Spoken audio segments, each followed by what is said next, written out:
sir. Congress is considering 4 articles of impeachment. The charges are really very serious, sir. One, abuse of power. Took me a long time to fall in love with you, Dick. And it doesn't make you happy. You want them to love you.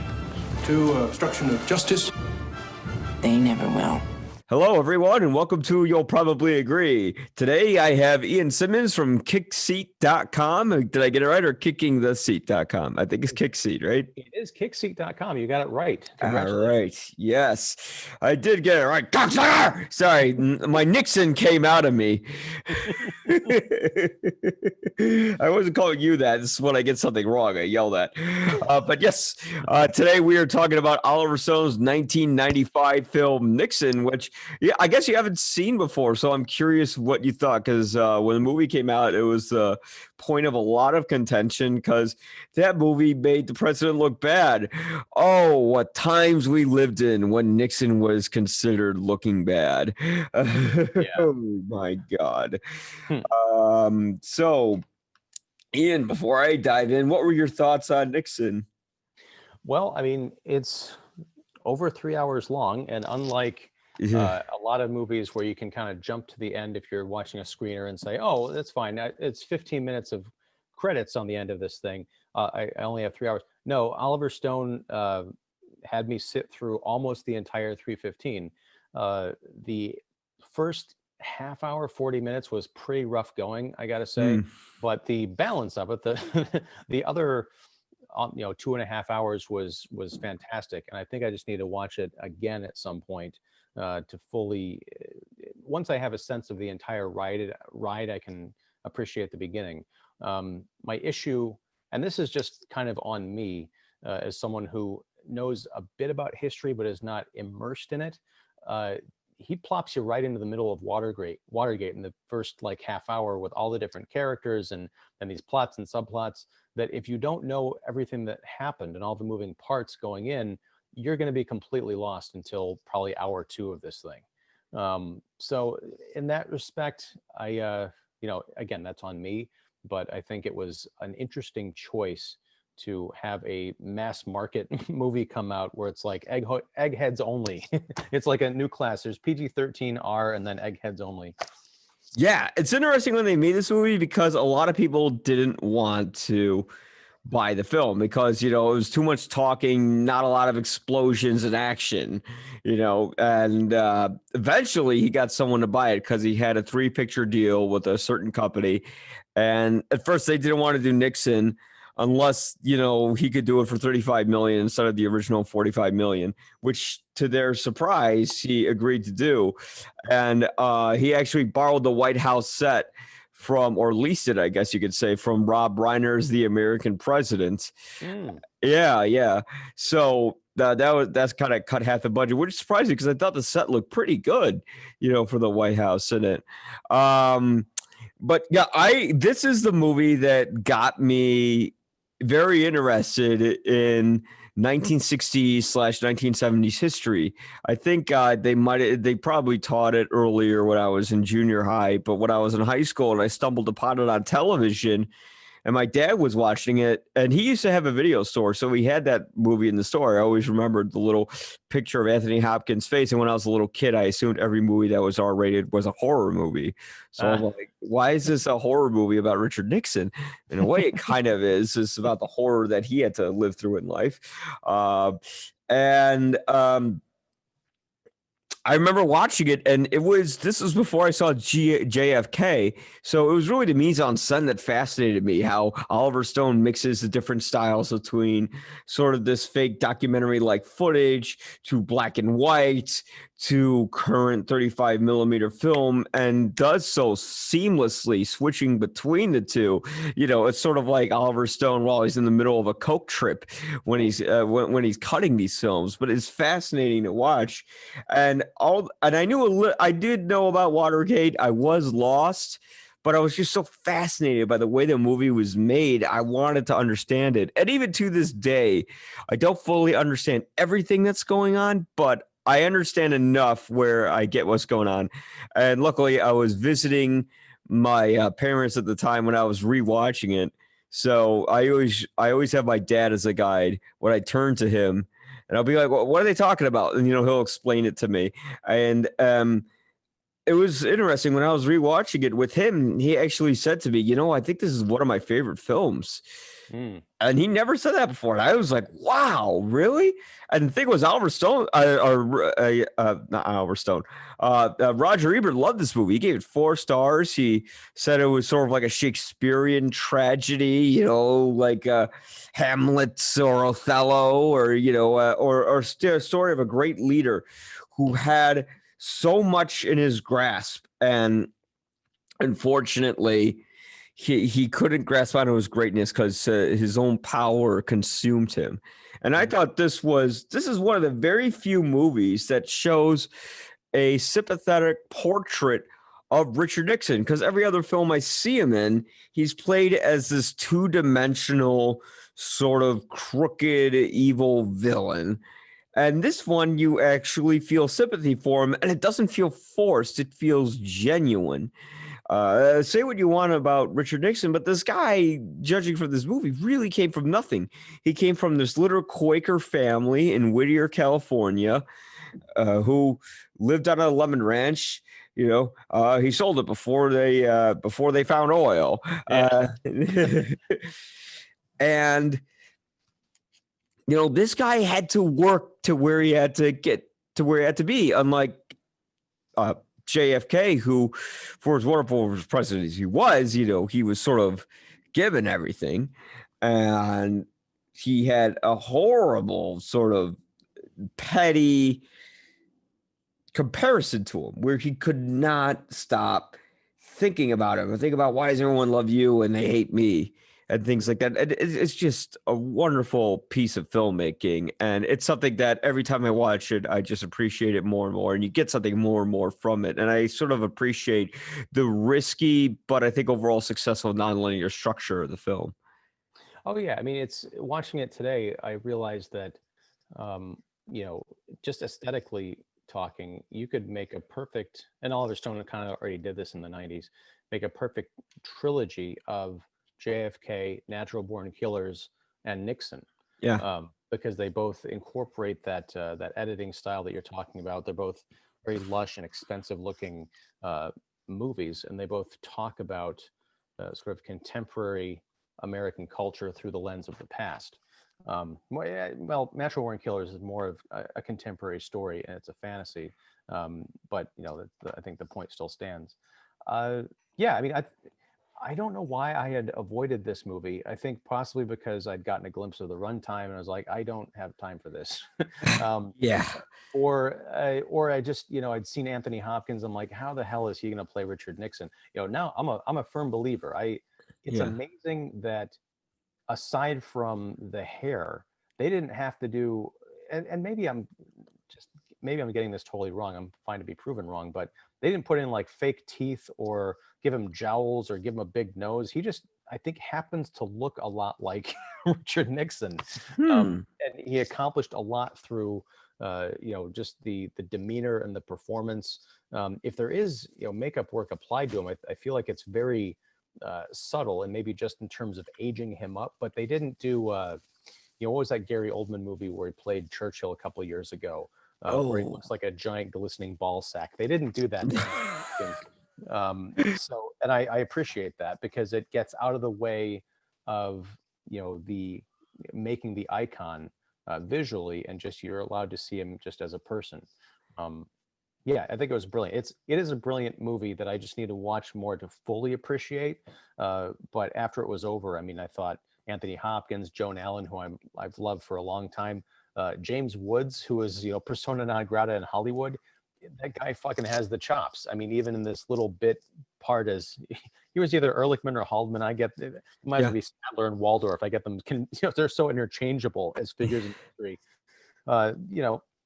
Just wonderful performances all around. Yeah, and I mean, the great thing with him, they did put in false teeth, but that was about it.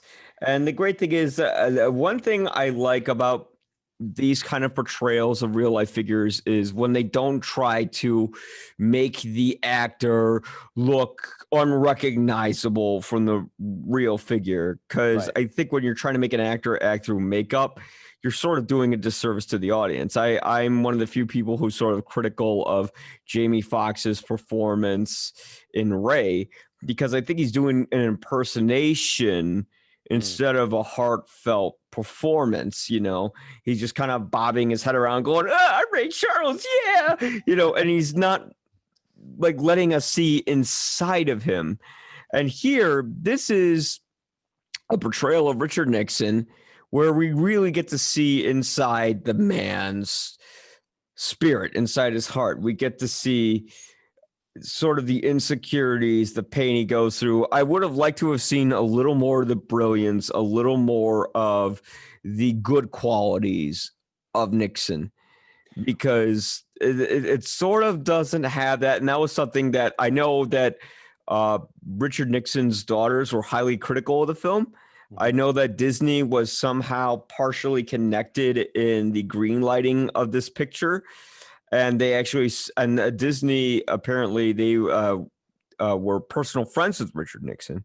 I think Walt Disney was. And they actually sent an apology letter about the film because, at the time, Oliver Stone was a very controversial figure. If he made anything with his name attached to it, one thing I respected about him was that he wasn't afraid to go in daring places. Oh yeah, and that's still the case today. Mm-hmm. Yeah, and he's not, but I guess people don't notice it as much today because they're just sort of used to it. And he does his research. He's not someone who just goes in daring places and just, makes shit up.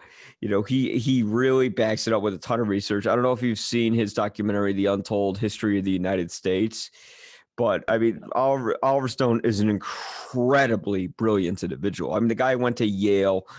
If you read his screenplays, they're incredibly detailed. This guy doesn't go around and just spew bullshit. Now, I mean, you could say what you want about JFK, about how inaccurate it is, which I think a lot of it's complete baloney. But having said that, this is a man who doesn't take half measures when he creates his pictures. And even the film itself is telling you, from the very start, with the opening prologue that reads, this film is a dramatic interpolation of effects of events and characters based on public resources and incomplete historical records. Some scenes and events are presented as composites or have been hypothesized or condensed. Like the movie's telling you straight up, okay, like, look, some of these scenes we're condensing the history, we're hypothesizing it. One scene that's in particular where they're condensing stuff is when you have Howard Hunt talking to John Dean, and Hunt's telling Dean that Richard Nixon is the darkness, that will drag you down with it. The darkness, yeah, that was a great line. Yeah. And basically, a lot of people were saying, well, that never happened. And there's this interview on the DVD with Charlie Rose with Oliver Stone, where Charlie Rose is criticizing Oliver Stone to his face about that scene. Oliver Stone said, wow, I condensed it, because you have to in a film, which, I mean, the movie's already 3.5 hours. Mm-hmm. I don't know how much more you could, still you had to condense stuff in it. And he does a great job. This is a movie where it's 3.5 hours, but it feels like it earns its length. It feels like you're watching a tremendous epic, but you're glad you took the journey. Yeah, and I think I agree with that now, but I think in that early going where it's so inside baseball, yeah, I was confused that for that first 40 minutes, I thought it was kind of interminable, because I'm like, I don't know who these people are. I don't know where I am or why I'm supposed to care, or are there shocking revelations yet? I just don't know. So I kind of want to turn this off. But, I stuck with it, of course, because I'm talking to you about it, and it all pays off. It's just that, Oliver Stone says, you really sure you want to go on this ride? Are you sure? Are you positive? And then he lets you on, and it's a great roller coaster. Not, as you mentioned, with, filmic spectacle and everything, but just intense personal drama. And I think it really opens up when we start getting to his backstory and Whittier and the loss of his family members and his complex relationship with his parents. It's really great stuff. And I think my one complaint, you said that you would have liked to have seen a little bit more of the goodness in Richard Nixon. I think I think we saw plenty of that. I think we saw that he was essentially, that there is a missing section of his life, sort of like Jesus, where he's like, you know, he's 13 and then he's 33. Like what happened, you know, in those middle years. But with Nixon, you see him as a young boy with all this family strife, but he's essentially a good, honest kid, or he's trying to be. Even though when he comes clean to his mom about having a corn husk joint, which I didn't know was the thing, you do get the feeling that it's sort of his, you know, he wants to be George Washington. But then later on, I think he's a very compromised guy who wants to be loved. He sees love as power, and he wants to, you know, get the adoration of people who love JFK, but, you know, can't stand him because he's kind of a stuffed shirt in a lot of respects. The media hates him. It's a real combative thing. I don't see him as being a bad person in there. However, towards the end of the film, when it was, I think it was Haldeman and Ehrlichman talking about all of the stuff that is coming to the surface in those tapes, they start talking about other stuff that hasn't been put on tape, potentially all these other like weird plots that Nixon was involved in this like little bit of like 5-minute dialogue between the two, and they're walking through various rooms. I'm like, none of that seems in character with the person that I've been watching for 2 hours. So I needed to see a bit more of the darkness in Richard Nixon, because he seems like kind of a how do I put this? Wasn't it alleged that he had somebody poisoned or something like that? We see him plotting against people and sort of getting in bed with shady characters, but there's a level of deviousness in those crimes that are being alleged between those two characters that just didn't quite land for me. And I feel like we needed some more of that early political history with him to find out where the turn happened. It's kind of like Anakin Skywalker was a mixed up kid, but then all it takes is, you know, one line from the Emperor. He's like, okay, I'm dark now, I'm gonna go start killing children. Yeah. Yeah. You know, I get, that was one thing I did actually see a lot of light in him when I saw that picture. You did see that there was heart and he did care for other people, especially with his daughter. You know, like you saw how much his daughter loved him, and she didn't see that. I think the reason he cut himself off from his family was because he didn't want them to see sort of all the shady, horrible stuff that he did. And what do you think of today's context? He didn't do anything that bad. He just broke into a office. Well, he did do some stuff that's bad. I mean, he you know, he bombed Cambodia basically for political grandstanding, which He did plenty of horrible things, but I think this might have been another part of the disconnect is Stone, and I guess the people he wrote the film with, are trying to make a case simultaneously that Richard Nixon was a guy who went about attaining power in some not so great ways, but that he was also the victim of what's referred to as the beast. Yeah. This conglomerate of various world political and business leaders who are pulling strings and wrapping him up and trying to promote him. There's Jack, who's the Texas, I guess, oil billionaire, whoever played by Larry Hagman. I thought that was a great kind of unintentional visual gag where it's Dallas 1963, and like one of the first people you see at this car show is Larry Hagman from Dallas. It's great, but I'm like, okay, so is this guy a puppet, or is he a perpetrator, or is he both? And where is this? I almost wish we could have cut out like 2 or 3 scenes of him arguing with Joan Allen and getting some more context into what he was actually like as a political operative. Yeah, especially like with the Texas guys, like some of it was almost cartoonish with how like evil they were. Like he's talking to Larry Hagman at one point, and I think like one of the guys says like it's like a couple of fairies dancing around. They cut to like this guy with a cigar in his mouth, and he just goes, ah! Yeah, just like dude in a white shirt and suspenders. Like, yeah, that's he's like out of Clan Central Casting. Yeah. Yes. But it was based on the inspiration for the screenplay. It was based on this thing called The Beast, actually. And it was sort of about Richard Nixon's darkness, but also about a system that can't be controlled. You know, there was that scene where this is hypothesized. We don't know if this happened in real life, when Richard Nixon visits the Lincoln Memorial for some reason when there's a ton of protesters out there with no security. No, I've heard that story too. I don't know if it's urban legend or not, but someone was talking about that very recently. And sense I got was that it wasn't like a gaggle of protesters, like there weren't 30 of them. He wandered across a couple of people and was talking to them. That would make more sense. And I'm guessing he had security with him. They were like rushing the last minute, like, oh shit, where is he? They just drove up. Because that was weird. You just hear him marching along. And it's like he's surrounded by 30 protesters. Wouldn't they be worried he'd get killed or something? But anyways, with that said, there was that great line from the one woman protester who figured out the system that took him 30 some years to discover, where she said, well, what's the point of the president? What's the point of being president? You're powerless. He goes, no, I'm not powerless. I can control the system. I could, at least tame it a little bit. Sounds like you're controlling a wild animal. Well, maybe I am. And she got it. He goes, 20-year-old kid. She figured out something that took me 30 years to discover. It was like controlling a wild beast.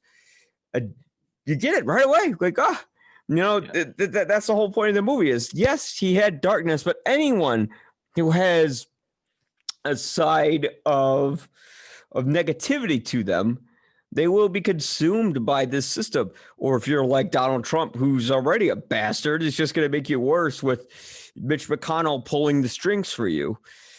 Well, I mean, I want to ask you about that because I knew before we had this conversation that we were going to be talking about Trump. And honestly, it's eerie, some of the parallels in this film.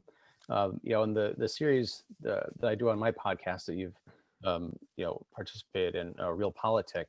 One of the things I like to do is look at these older films that talk about political issues and political events of history and how they mirror what's going on in contemporary life and the areas in which they kind of happened.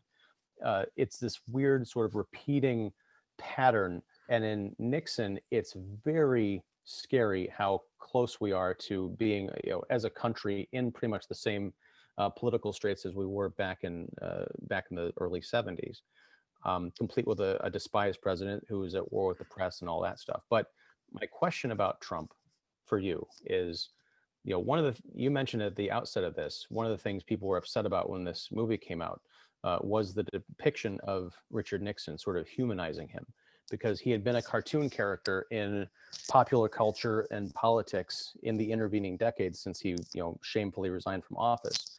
This movie got into his personal life and revealed him as a character who was a human being who had a past and who had a life that was not at all simple or the cartoon that a lot of people portrayed him as, which I think if you had pitched that to someone in 1974, they would have been like, no, fuck that guy. He's a monster. He's an idiot. He's an asshole. He's, screwing the country. But now we look back on it 25 years later on Oliver Stone's film, and we can see, oh, this was a complex man with, who was potentially not like the way he is portrayed in the press. So when you say that about Donald Trump, and I'm not necessarily disagreeing, do you feel like 25 years from now, we could look back on his presidency and perhaps a movie, if Stone's still kicking around, or his son or something, is it possible to see something that humanizes him to you the same way that Nixon humanized that president to a generation of people who thought he was a one-note monster?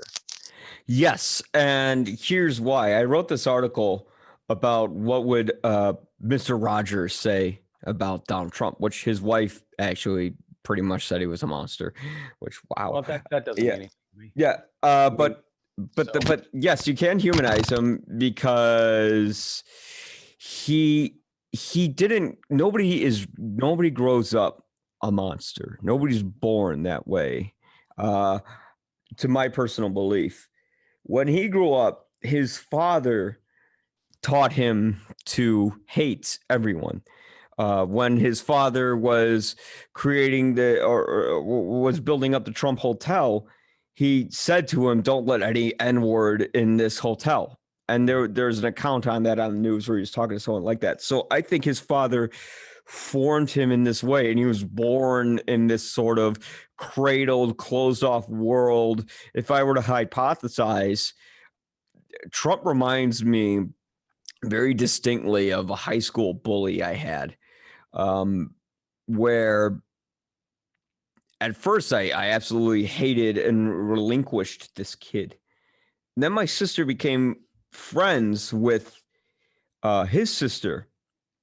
It turned out that his family had some very deep personal problems. His sister worked in a KFC and she was hooked on drugs. And his father, who he would always just praise and talk about how great he was, turns out he pulled a gun on his family and he was just a horrible human being. But this kid would always brag about how rich he was and stuff like that, which turns out he wasn't really that rich.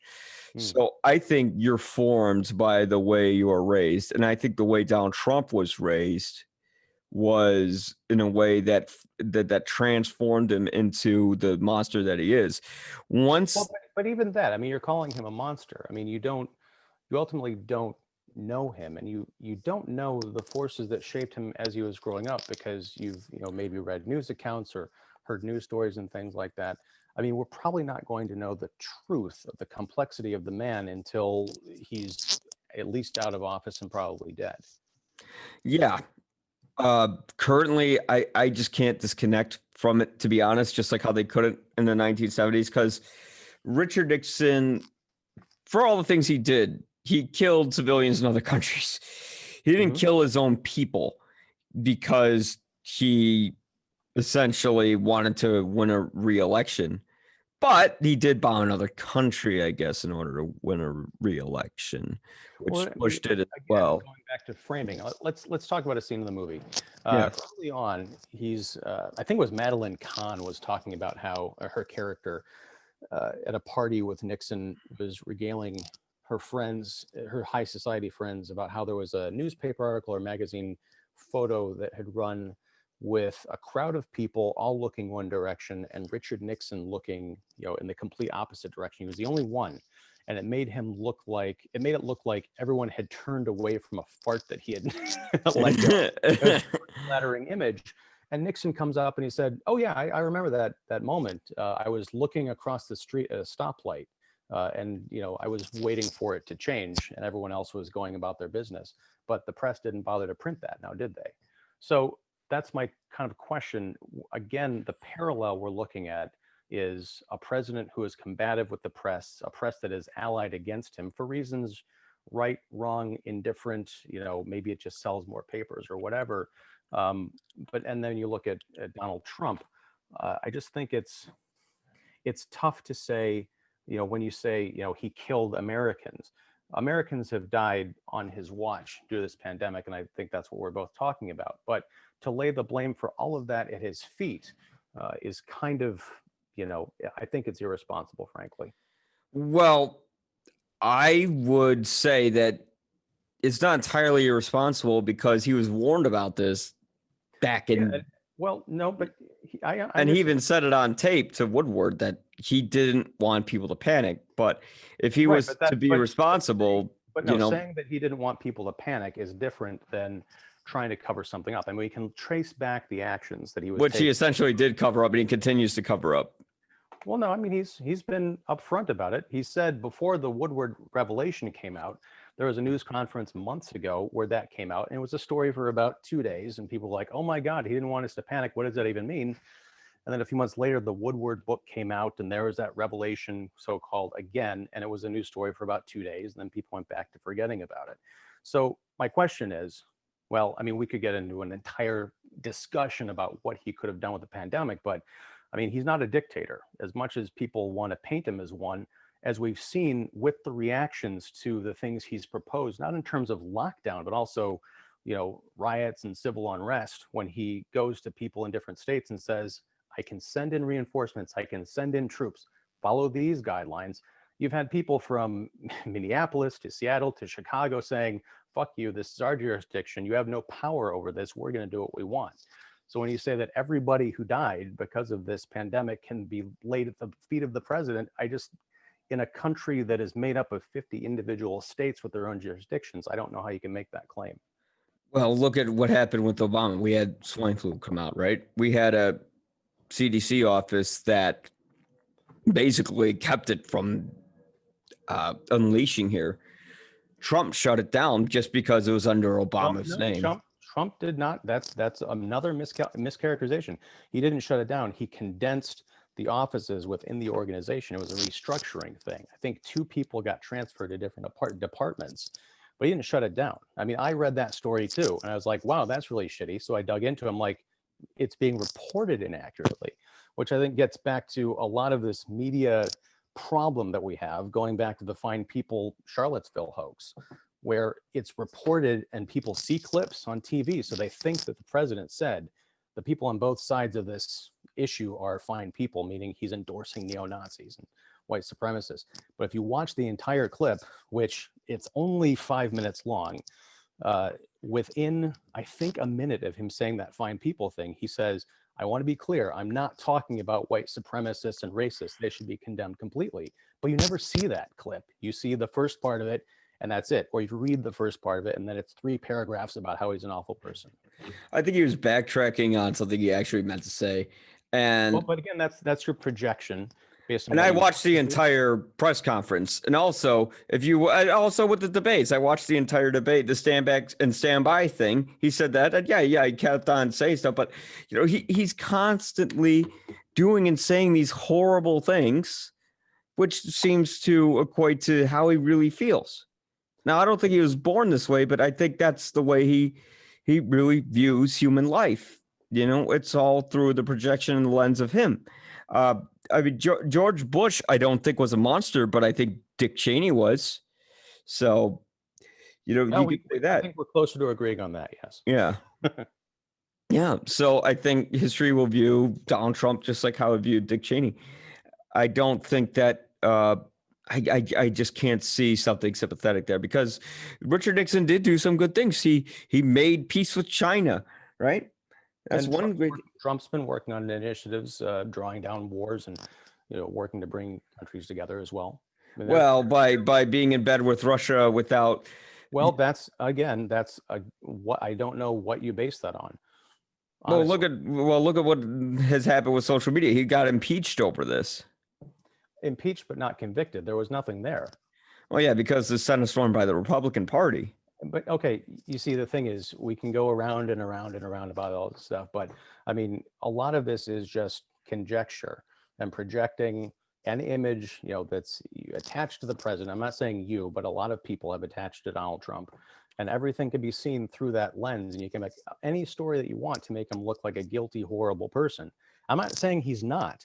I'm just saying that as someone who considered themselves a proud liberal for a long time, the election of Donald Trump kind of broke me, because I was like, okay, this happened. What have we got? What is this resistance left going to provide for us? And it's really provided nothing in 4 years.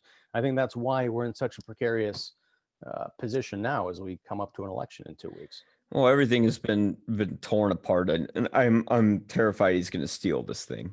I'm terrified that just look at what he's done with the post office.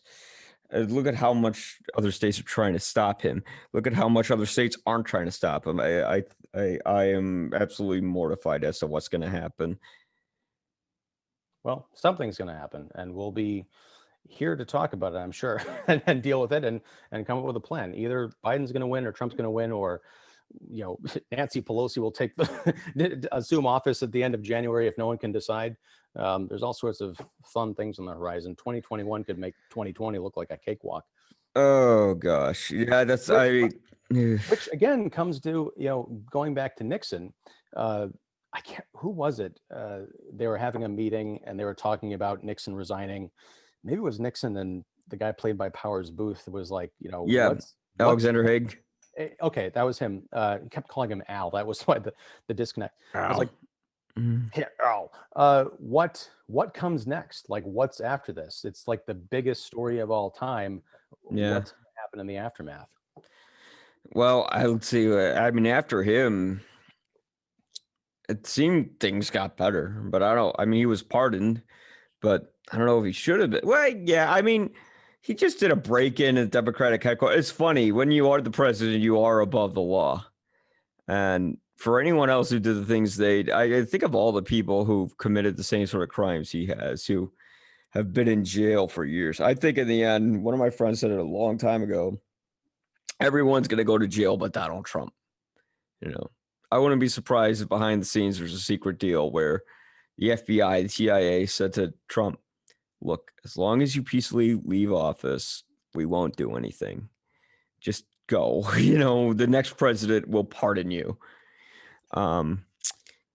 But yeah, with Nixon, it seemed like the country was on a tailspin over this two-bit burglary, which in some ways I agreed with Richard Nixon on. Like, they're making a big deal out of sort of nothing.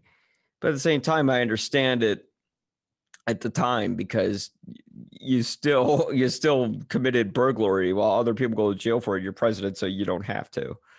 Well, I think it's not just a burglary; it's what the burglary represents, right? Exactly. They're trying to essentially tamper with a presidential election. Which, I mean, if you don't have a problem with that burglary, then why is everyone so upset with the 2016 election and so-called Russian Facebook memes or whatever? It all kind of boils. You could just peg it as the same thing. We have to hold the people in elected office to a higher standard than we would hold, Joe Blow down the street if he got busted for stealing a candy bar. Yeah. If I found out Barack Obama stole a candy bar, I'd be pissed. I'm like, you don't need to do that. What's going on here? Oh God. One of the good guys. Imagine if Obama did any of the stuff that Nixon or Trump did. I mean, they wanted it. No, he's done. I mean, Obama has gallons of blood on his hands. I'm not acquitting him for anything. But that's something that you could say about all presidents. I mean, you look at Bill Clinton. I mean, the only person I can think of who is, the closest to squeaky clean in the last 100 years is probably Jimmy Carter. But it's Jimmy Carter. Yeah, he still builds houses. He's a great guy. No, I'm not. Yeah. I'm talking about in terms. Yeah, of, I know. I was making a joke. Right. Yeah, he's not sexy enough to to blow people up or commit war crimes. Yeah, Richard Nixon also, he was one of the first presidents, not the first president before Carter, to look into clean energy. Yeah, something that a lot of people don't think about, but that was something that he did. I think whenever you become president, you kind of have to get your hands dirty. You have to do some wrong things in order to make it right. Unfortunately, a lot of those wrongs can lead to more wrongs. The shocking thing with this president is that he'll openly admit to crimes he commits and even boasts about it, which is just I think that's why it's so shocking with this person, because we've never had someone who's never been in politics who essentially just says what other people are thinking, but also has a third grade level of reading where his articulation is extremely limited. I'm so nostalgic for again, for anything. That is an opinion. I vehemently disagree. Again, I'm not a Trump booster, but one of my problems with the last 4 years is that it's very easy to characterize the president as you've just done, and it does nothing to advance a cause. I mean, if Trump is as terrible a monster and a dictator and an idiot as you propose, then why is the election so close? Let's leave aside Russian interference or all that other stuff that's kind of these boogeymen. I mean, you look outside and you talk to people, it's like I can run across 5 Republicans and 5 Democrats and 5 undecideds. If this is the 30s, we're talking about Adolf Hitler, yeah, let's go smash him into bits. There's like maybe 10 people in the country who are like, no, let's leave him alone. There were people at that time.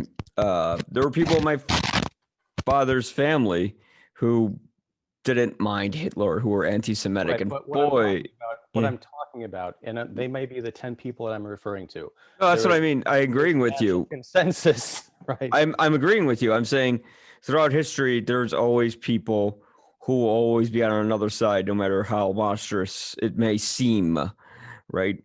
And with Trump, is it close? We don't know.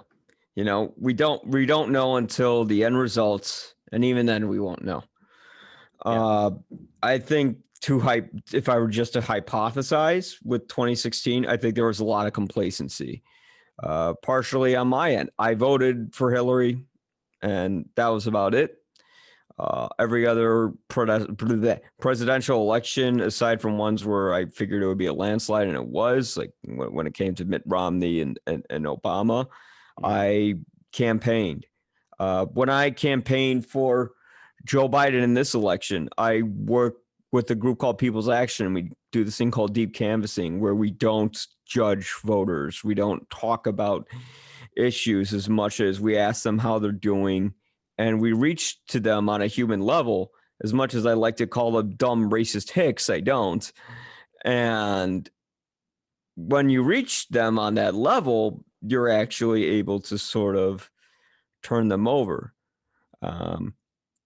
So to that extent, are all Trump supporters by that measure horrible racist people? Probably not. I just think that there's a certain level of disconnect when it comes to access to the media, whether you're consumed by Fox News, because they still own most of the airwaves, and we could say it's a liberal media, but I think it's more in the middle, depending on where you are. And there's misinformation being spread everywhere. That's why essentially I kind of go to BBC now for my news access, because they're not part of the United States and they just give you the straight story and they don't tell you their opinions. I cannot stand opinion pieces. Like, to be honest, it's like, I don't want to hear someone's opinion. I want to read what the story is and formulate my own. With that said, it reminds me of a David Cross bit from 2004, I think, when he was talking about the Bush administration, because he was talking about reading. It was the BBC, or it was one of the big papers over there. Damn it, it was on the tip of my tongue. But anyway, he's like, how fucked up is it that I have to go to other people's country newspapers to read about what's going on in my country? Yes, exactly. I had to go to other people because it's like you go here and I'll be reading a New York Times article and it'll be like, Donald Trump, he's a bad. I'm like, okay, I know that, but just give me the story. Like, what happened? Like, because there's just chunks of fat of just someone's opinion in each story. Yeah. It just drives me up the fucking walls. But that's why that's why I go to other countries for it. And honestly, just with this country, it's just filled with idiots. There's my demographic. All right, but the Nixon, I do like it because it does have a human portrayal of Richard Nixon. Oliver Stone did try to do the same thing with W, which I think was a pretty good film, but it felt rushed. Although, to my surprise, Nixon, to a certain extent, was rushed. It was greenlit in 93. It was filmed in 94 and came out in 95. And Nixon died in 94. Yeah. So, was Oliver Stone doing the voiceover at the very end? Yeah. It was? Okay, because it sounded like him, but I was like, because it was an interesting choice, because I usually see, title the fade to black and then the title cards. Yeah. But no, he narrated them. I thought that was a really sweet kind of a touch. Yeah, I like that. I don't like the title card at the end of movies. It's just cheap. I mean, even JFK, I think, did that at the very end. And also, it was Oliver Stone's voice when he's interviewing Richard Nixon's mother when she's in the retirement home. Yeah, Mary Steenburgen, who I thought was really good in this movie. Oh yeah, absolutely. She really sold that Quaker sort of small town woman sort of role quite well. But yeah, I did absolutely love Anthony Hopkins' sort of portrayal of Richard Nixon. I think Oliver Stone's quite brilliant at casting in some of these movies. Maybe not with Alexander. That movie was a mess. I've not seen Alexander. Was that the one with Colin Farrell? Yeah. Okay, because I know it was around that same time that there was Troy with Brad Pitt, like all these weird mega $1 million sword and sandals epics for some reason that seem to be cashing on history plus Lord of the Rings that I just kind of tuned out of. Yeah, it was mostly Lord of the Rings that cashed out of, and all of them try to capture its magic. They couldn't. Yeah. I think Alexander could have been an amazing film. It's just that that one, don't cast American actors in these roles. I would rather have people speaking Roman and do what they did with Passion of the Christ. I didn't think it's necessarily a good film, but I did like how it was in Aramaic. Yeah. But yeah, I think with Nixon, I don't know what else there is to cover other than It's a film that I think was overlooked at the time because Oliver Stone was such a polarizing figure. I think today most people don't know who he is, because everyone's so consumed with all this Marvel stuff, and to be honest, I would love to see a Oliver Stone. Well, I guess kind of Captain America: Winter Soldier was the closest that we can get to this kind of yeah. conspiracy theory movie in the superhero world. But that would be crazy to see an Oliver Stone Marvel film. It would be filled with obscenities and violence and drugs. No, what he did World Trade Center, which it felt like a Hallmark movie to me. But I didn't see that one either. I saw it. My history with Oliver Stone is very spotty. Geez, did you see Savages? yeah, it was all right. Yeah, I was like, I can't believe this is the same guy who did all these other movies that I love. Here's the thing with Oliver Stone. I think Oliver Stone kind of has a very limited range in terms of, like, he's a brilliant man, but it seems like all his great movies are movies that cover the 1960s and 70s because he has a very personal stake in it. He served a term in Vietnam. So I think all the history around that is very personal to him. So he's able to make these incredible films based on it, whether it be Platoon, Born on the 4th of July, JFK, Nixon. But then, like, a lot of his other stuff, it's just, I'd have to see Natural Born Killers again, but I thought that one was just more of a celebration of excess than anything. And the only other movie he made that I like, which is just otherwise kind of an average film, was Talk Radio. And Oh yeah.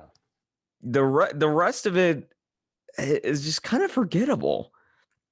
And when it comes to a lot of his filmography, especially today, like what he did, that Snowden movie, I didn't see it, but Yeah.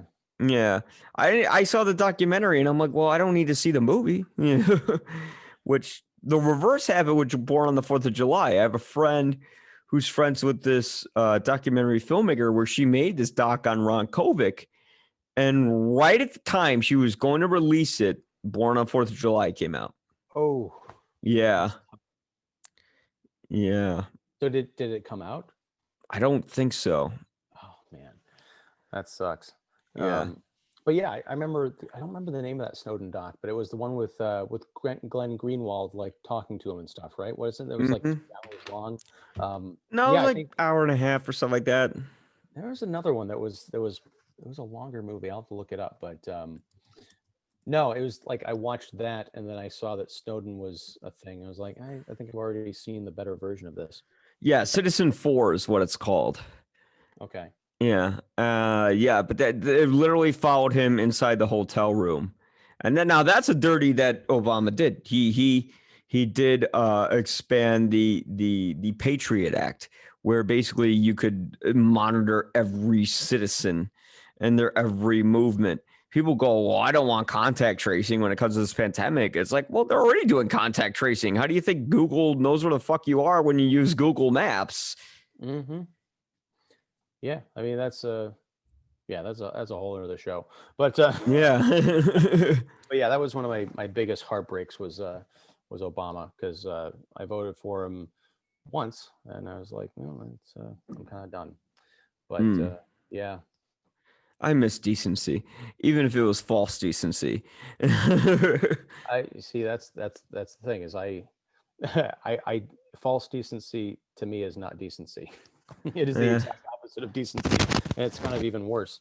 But then the problem is it just fuels all the crazies to just say and do whatever the hell they want, and that's what really is just God, is horrifying, especially with the way some people. I mean, we wouldn't have people walking around with tiki torches saying Jews will not replace us then, and perhaps some of it is the media's fault, condensing what Trump says, but at the same time, he does still say those things, even if he walks it back. But here's the thing. I mean, you keep saying that, and especially after the debate came out, people were compiling minutes worth of footage, like montages. And when I say minutes, I'm not talking about like, well, he gave a speech that was 5 minutes long and that counts. No, like just minutes worth of speeches of him talking about white supremacy and condemning it.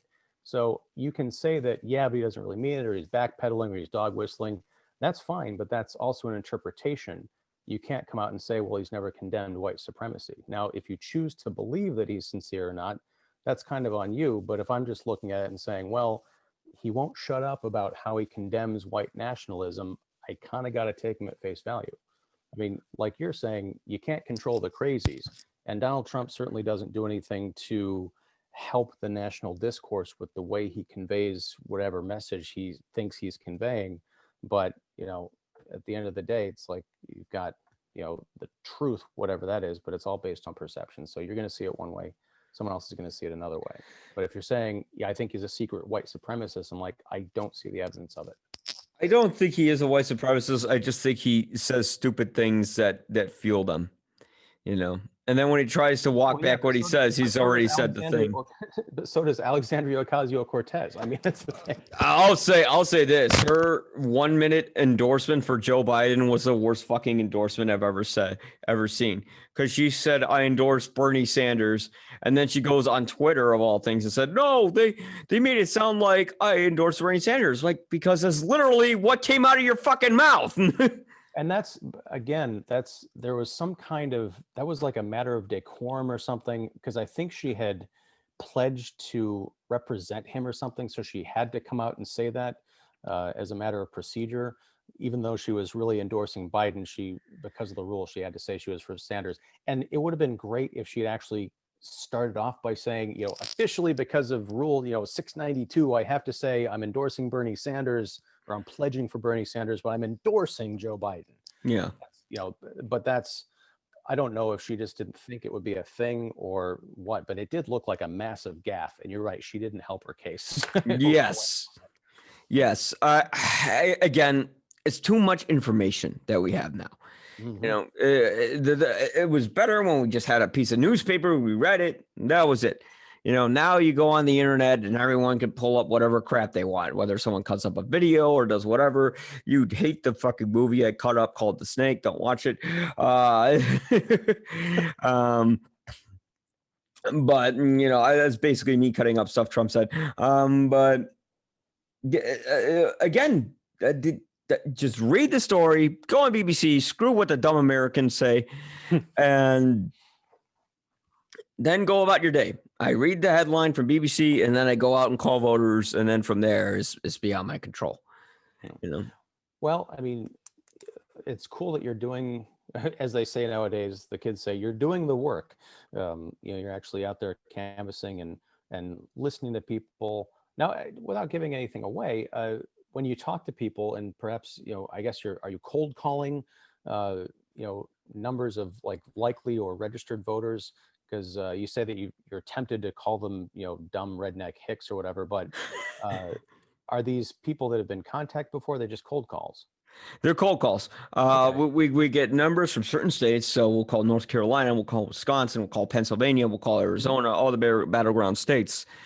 And some of them are very nice people. I mean, I remember one day I called North Carolina and I got the deepest of the deep southern districts. These were people who were like, what do you want? Huh?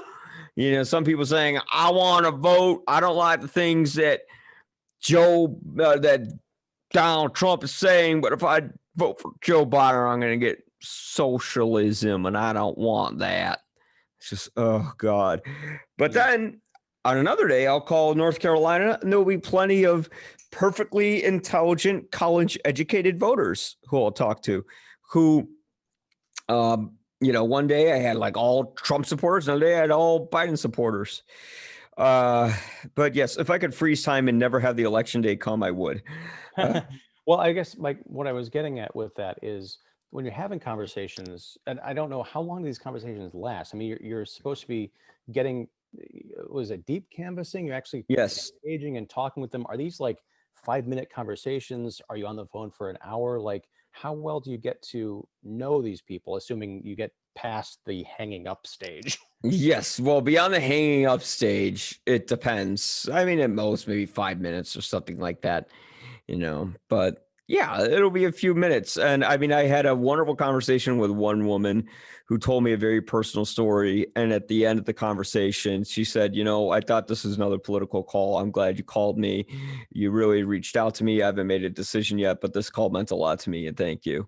That's great, man. Yeah. So it's like I actually kind of like help reach someone and change a mind. And it's like, yeah, I did something. And meanwhile, everyone else on Facebook's like, I'm pissed. I'm going to do something. I'm like, okay, do canvassing. I'm too busy. Like, oh, okay. Yeah.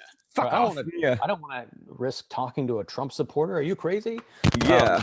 Yeah. No, but it brings to mind, wouldn't it be nice if, I don't know how the hell you do this, but after the election, if you could somehow have a service that would just cold call people and just reach out to them to see how they're doing, or Yeah. kind of like what you're doing. You called with an intention to, on behalf of a political, movement or whatever, the deep canvassing thing, but you got to talk to someone who really, it sounds like she was relieved that someone cared about her opinion and just let her talk about stuff.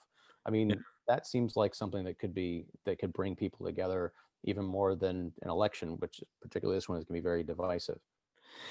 Yeah. I mean, that's the thing. And people need help, because therapy is very expensive. And a lot of people don't have access to something like that. And when they don't, they snap and they wind up grabbing a tiki torch, or maybe that's not who they really are. But you see, to understand people on a human level is difficult to do. And that's the power of film. And Yes. to bring this back to Nixon, that's the power of what Oliver Stone did, where you took someone where you would otherwise hate and they actually make you feel sorry for him, which it's unfortunate that his family hated this movie so much. They hated the fact that it showed him drinking, although he was documented to drink so much. And because he took the pills for his libitis, it caused him to slur a lot, but he wasn't, like shit-faced by any means. But when you make a film, you do find, this is what I always, and Oliver Stone said it himself, and I wasn't paraphrasing him when I was saying this a few podcasts ago, but you find a greater truth through fiction where you can empathize with another individual. And with Nixon here, you could find maybe a greater truth through these hypothesized or condensed events where you can empathize with Richard Nixon in a certain way, where maybe if we were put in a certain position where I think it was Ellsberg who was leaking all this information in the New York Times. The Pentagon Papers, yeah. Yeah, the Pentagon Papers to New York Times. Yeah, I maybe I would have wanted to grab a bunch of information on him as well and say, well, look at all the therapists that he says, and look at how he's cheating on his wife and how he's all fucked up. Who knows what I would have done in that position. And that's why I couldn't be president, because I mean I would probably do some shit, And you're also a very decent human being. But I would say that's one of the things that I thought was kind of missing. But just for myself as a Hunter Thompson fan, he spent so much time writing about Nixon. It's one of the things that sort of made his career. Fear and Loathing on the Campaign Trail '72 is a fantastic book. I forgot to look up, because I finished watching this like a half hour before we spoke, but I was thinking, I wonder what Hunter Thompson thought about this movie, because he was alive when this thing came out. A film that humanized Richard Nixon. I think he actually wrote an obituary from him, but he did not like Nixon really at all, which is strange, because there's a great anecdote from one of his other books, or it might have been Campaign Trail, where they actually shared a car ride together and talked football. It was almost like a parallel to that Lincoln Memorial scene where it's funny, he's talking to the one guy about his football team. What was it? Oh, the Syracuse Orange Men, which was quite fun, and another great parallel to 2020. But yeah, Nixon could relate to people on a human level. It's just that when it got to the realm of politics, even the people who thought, oh, I could talk to him about football, they were like, yeah, but he's bombing people in Cambodia. Yes. Oh god, yeah. Probably when he saw the movie, if he ever did see it, he was thinking, You're right. He was probably so far gone he can't have even it can't be said that he even really saw the movie. Yeah. With all the cutaways and stuff, especially like on fucking shrooms or acid. Oh my God. We should underscore this with allegedly. No. Allegedly, yes. But who knows? I mean, the most exposure I've had to Hunter S. Thompson was a documentary about him, and of course, the Fear and Loathing in Las Vegas. Which, I mean, again, we don't know, but I think most people know him for that more than his work. You know. Well, that's the thing. If you ever get a chance to actually read his stuff, he's one of my favorite authors. I mean, I named my son after him, for Christ's sake. Whoa. Yeah. But his political writing is wonderful, and he does pretty much what Oliver Stone does and endorses. Is he writes what's called gonzo journalism, which is journalism but told through this sort of fantastical lens, so that the story that he's setting up says more about the truth of the actual situation he's covering than if it had just been, straight news. So yeah, it's really solid stuff. I would recommend a book called Fear and Loathing on the Campaign Trail 72, which it's Thompson covering the entire campaign from start to finish and all the crazy shit that happens in there involving him and not. Which is what the movie was based on, but of course it became more about his tripping than anything. Well, no, that was Fear and Loathing in Las Vegas. They are two different books. Oh, that's a book. I thought that was like a movie based on the book. Yeah. Oh no, they never made a Campaign Trail 72 movie, but and Fear and Loathing in Las Vegas and Campaign Trail 72, I think came out within a couple of years of each other. I could be wrong, but both are worth checking out. Both good books. Yeah, excellent. Well, having said that, I think I've said everything I could about Nixon. I think it's a movie that, if we look back at it now, it's a movie worth checking out. Definitely. Yeah. And hopefully, if we ever do have theaters again, that's an episode we got to do, because the future of movie theaters is dark. It's the darkness, reaching out for the darkness. Yeah, real quick, I just read the headline, but I saw something the other day about Disney is now like refocusing everything on streaming. Yep. They don't even have theatrical projections anymore, or plans. That's crazy. Yeah, we're fucked. Yep. On that hopeful note, thanks for coming on. Remember to check out kickseat.com for all of Ian's. Yeah. And for all Ian Simmons material, his podcast, his YouTube channel, which is growing stronger and stronger every day, like a race of atomic supermen ready to conquer the world. I love it. You bring it back full circle. This is beautiful. That's what I do. That's what a filmmaker does. Yeah. Christopher Nolan the shit out of that. Well, I'm glad you turned him into a verb. That's awesome. But yeah, thanks for having me on. This has been a lot of fun, and I probably never would have watched Nixon if you hadn't said, "Hey, let's watch it and talk about it." So thank you very much for exposing me to a great movie. Yeah, it's a movie that a lot of people don't know about, and then they see it and they're like, "Oh, this is really good." And I'm like, "Yeah." You see, just go beyond 1995 and see it, and you're like, "Oh, Jesus!" Like, you see it from I want to see what the movies on Trump are like. Not the Comey Rule. That movie I call the corny rule. Yeah, that's unfortunate. I like Brendan Gleeson, but I think it was you who said not so great things.